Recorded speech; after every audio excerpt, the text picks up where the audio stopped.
इसके बारे में? फर्टिलाइजर जो रहते हैं ना आपके, आपको पता है फर्टिलाइजर का क्लासिफिकेशन किया गया है। एक बोला जाता है स्ट्रेट फर्टिलाइजर, जिसमें आपके 3 आते हैं, नाइट्रोजन, फास्फोरस एंड पोटास।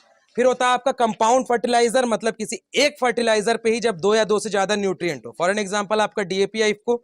और तीसरा होता है मिक्स फर्टिलाइजर। तो बहुत लोग को जिनको मिक्स फर्टिलाइजर में कंफ्यूजन था ना, आज निकालता हूं। देखो ये है स्ट्रेट फर्टिलाइजर यूरिया।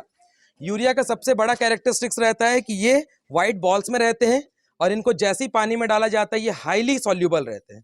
उसके बाद इनमें से एक स्मेल आती है, अगर आप स्मेल करेंगे तो एक तीखी सी स्मेल आती है।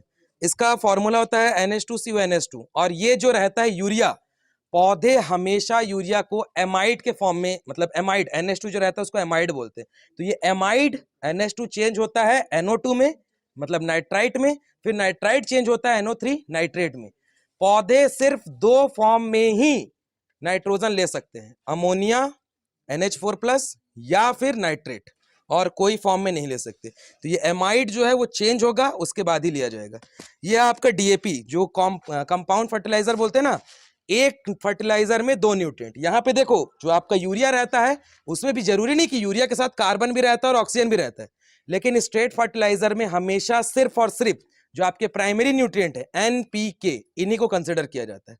तो स्ट्रेट फर्टिलाइजर में कोई एक मेजर न्यूट्रिएंट होगा, या तो N होगा, या तो P होगा, या तो K। लेकिन जो आपका कंपाउंड रहता है, जैसे कि ये DAP, ये ब्लैक कलर के रहते हैं और ये बहुत जल्दी नहीं घुलते हैं। इनको बोला जाता है इमोबाइल फर्टिलाइजर।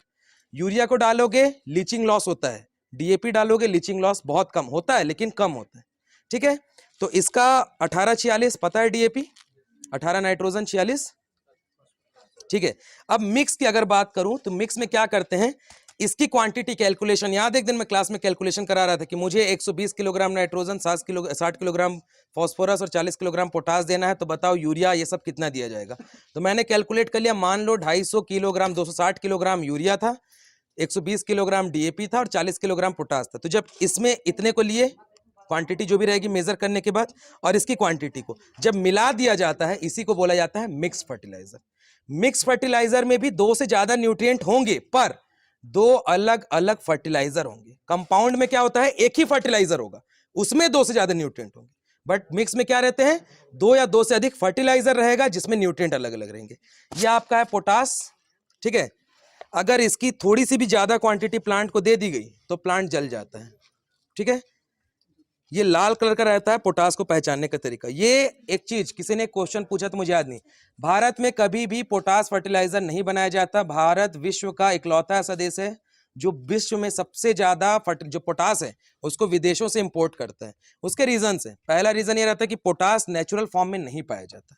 ठीक है, मतलब ये नेचुरली, इसको आर्टिफिशियली बनाना रहता है, और इसको जो बनाने का कॉस्ट है वो इंडिया में इतना ज्यादा है कि उतने कम, उससे कम प्राइस में वो इंपोर्ट कर सकता है। इसलिए इंडिया, याद रखना क्वेश्चन आया भी था, highest fertiliser potash fertiliser import country कौन सी आपकी, इंडिया है। ठीक है, ये देख लो ऐसे राखड़ रहते हैं, सॉरी पोटास जो आपका, समझ गए।